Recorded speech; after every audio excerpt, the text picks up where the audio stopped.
There are a number of mistakes that people make unknowingly when booking a holiday, and in this video I'm going to show you the common mistakes to avoid which can help you save money. Let's go on with it.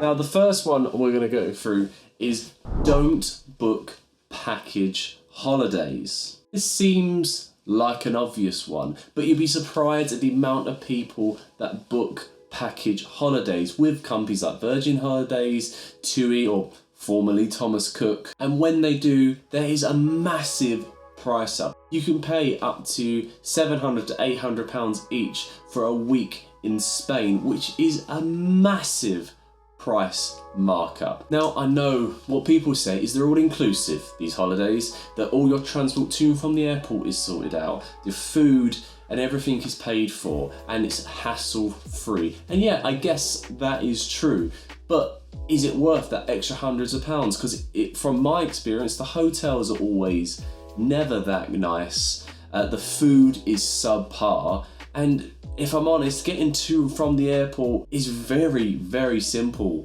these days, especially in Europe. With that as well, you don't have as much flexibility. You have to go on the days that they suggest, and I feel that you actually get less of an experience of the countries you see. You're almost in a little bit of a bubble, and I feel that for people who want to see a little bit more of the country they visit, just absolutely avoid package holidays. Not only are there a huge markup in price, you actually get to see less of the country that you want to go to. So what do I suggest? Simply start using comparison sites to book your hotel. There's so many now we can use, like booking.com, hotels.com, or Kayak. And from using these comparison sites, you always get the best deals. No matter what, you'll always get a cheaper hotel than you would if you booked with a package holiday company. And you also get to see honest reviews, which helps you make sure you're going to get the experience that you want from your holiday or from your hotel stay. Then, once you've found your hotel, you can also shop around for your own flights and different times that you want to fly. You're not bound by the travel group, you get to choose, and with this you always get a nice deal. I do have another video where I show you how you can get the best price in flights, and I'm just going to link it up here and down in the description, so please go and check that out if you want to find how you can get the cheapest flights possible. And if you're worried about getting from the airport to your hotel, don't be. Most major cities, especially in Europe, have regular buses to the city centre or have taxis sorted out. However, if none of them options suit you, you can always book a private transfer. These are very, very easy to find, again, with simple research. I will be doing a separate video about how you can best plan these independent trips, because I know for some people it can be quite daunting booking everything yourself, but trust me, once you get used to it, you will never go back to a package holiday format. And I said that all these steps will save you money. In my opinion, you do get a better holiday generally when you book it yourself, because you're staying on the days that you want, you're leaving on the days you want, you can select the right times for you to get on your flights. You can also choose to be in the perfect area, because a lot of the time with these package holidays, you don't get a choice. All the package holidays hotels are generally in the same area, and you don't really get to stay in the areas that you're going to find the real culture of the place you're staying in. So I've always highly recommend doing this, and mostly this is the step that will save you the most money. Okay, the second tip, which is crucial, is do not book any holidays or flights or hotels on your debit card. So this is more of a general point when booking anything online, but particularly when you are booking anything holiday related. It's quite common for something to go wrong, and if you have booked on your debit card, you've got very, very little chance of getting your money back. Whereas with a credit card, there's more insurance policies in place where you can claim back your money if something does go wrong, which is beyond your control. And sadly, it is common for travel companies and airlines to go out of business. We saw this even before COVID-19 with Thomas Cook, and regrettably, it's probably going to happen a lot more often before this pandemic is over. Obviously, it's good to do this for any credit card, but if you are traveling a lot, I would highly recommend you get an Amex card. In my previous video, I did actually explain how an American Express card can get you money off your flights, but it can also give you protection more so than other credit cards, especially when traveling. So for example, American Express cards can actually cover you for a number of different things that can happen. Unfortunately, it is quite common for luggage to be lost. And this is an absolute disaster, especially if you're halfway across the world. Now, I know, this is why you get insurance. I know that's what people will say. However, if people try to get help from their insurance company, they'll tell you it's very, very hard. And I've seen this happen. I've seen American Express give someone money so they're able to go and buy some clothes whilst their baggage is still trying to be found, and actually had come through to help find their lost luggage. So for me, I feel this is a worthwhile investment, especially if you find yourself traveling a lot. Now, my third point is don't book with budget airlines without reading the reviews or the small print. Now, I fly budget airlines all the time, and I'm sure there's people watching this who fly with budget airlines all the time, and they're aware of the little hidden costs that can catch you out. However, there are people watching this who might not be aware. They might have never flown with a Ryanair. So if that's you, you need to make sure you pay attention to this point. Now, I'm going to use Ryanair as an example because, if I'm honest, they are the airline that has the most hidden fees along with Wizz Air. And on the face of it, there's a flight to Berlin. It's £18 one way. And there's a EasyJet flight that is £30 one way. So the difference is you're looking at that thinking, well, obvious choice is Ryanair. However, there is a lot more hidden charges with a Ryanair flight than there is with an EasyJet flight. So you need to make sure you're aware of these. Some of these extra costs of Ryanair is if you want to take overhead luggage, you have to buy a priority pass, so that's more money. An example of where Ryanair can catch you out is if you haven't purchased seats or paid extra to choose where you sit on the plane, you're not actually able to check in for your return flight. So what does this mean? Well, on your outward flight, you'll be able to check in 2 days beforehand. So this is no problem. You simply check in online whilst you're at home, print off your boarding pass, go to the airport, fine. However, most of us are away for a week, and that means is if you don't check in online and print off your boarding pass with Ryanair, they will actually charge you to do this at the airport.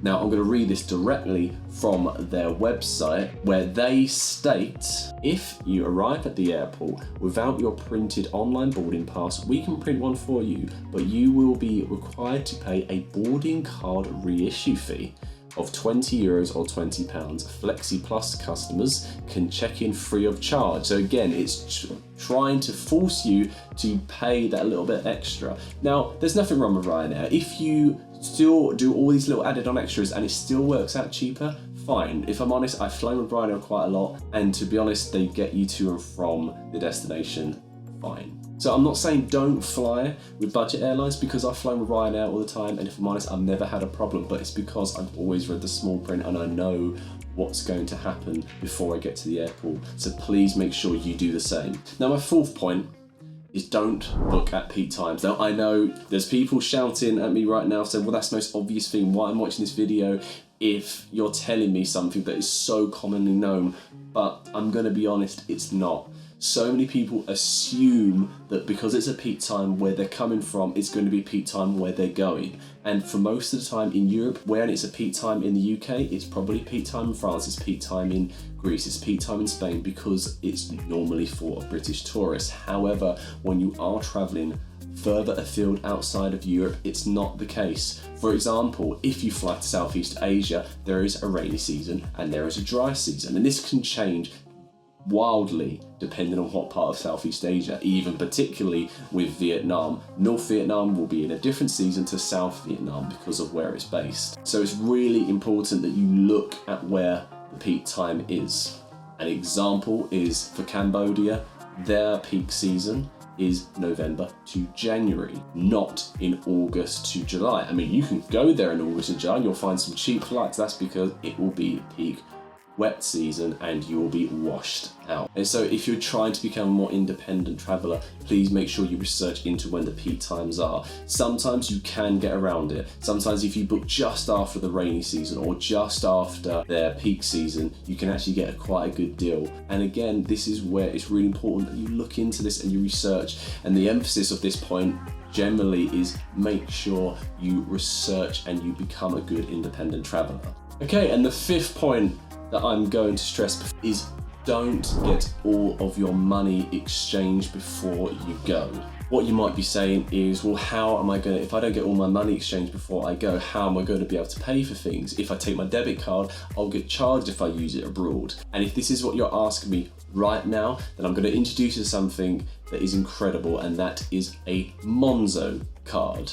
So if you haven't heard of a MONZO card and you travel a lot, this is something you absolutely need. Because we've all been there, and before a holiday, you're trying to figure out how much money do I need, how much time can I budget, how much money can I spend in a day. And so what you end up doing, you always end up getting more money than you need, and then when you come back, you've got all these extra euros or dollars or whichever, and you go back to the exchange, you try and get your money changed back into pounds, and you end up with hardly anything. You've actually ended up losing money. What a MONZO card enables you to do is to use it as your regular debit card as you would if you were home, and you won't get any extra charges. The only time that it will charge you is if you're trying to get cash out, but the fee I think is only about €1 if you're in Europe, and it's very low elsewhere in the world. And another bonus of this is you can top it up anytime. So gone are the days where you have to rigorously plan exactly how much budget you're going to need, because if you do run out, there's no big deal. You can transfer money over. If there's an emergency, you need to get somewhere, for some reason you've missed your bus and you need to get a cab, you haven't got the cash out, no worries. Transfer money back onto your MONZO card and get cash out, and there you go. You're sorted. It could save you so much time, so much hassle, and importantly, more money, because you won't need to re-exchange anything. When it's been transferred onto your card, it stays as pounds until it's used. So you can transfer it back over and there's no re-exchanging, if you will. Now, obviously this won't work in countries that don't accept credit card regularly or don't have regular cash points. But for the countries that do, it will save you time, it will save you money, and it will take away that stress of worrying about running out of cash whilst you are away. If you follow these simple steps, I guarantee you'll start to save money, and also you'll start to build the confidence to become an independent traveller. Once you start taking control and booking your own trips from scratch, you will save more money. And if you save more money by doing it this way, you'll find that you're able to go on holidays more often.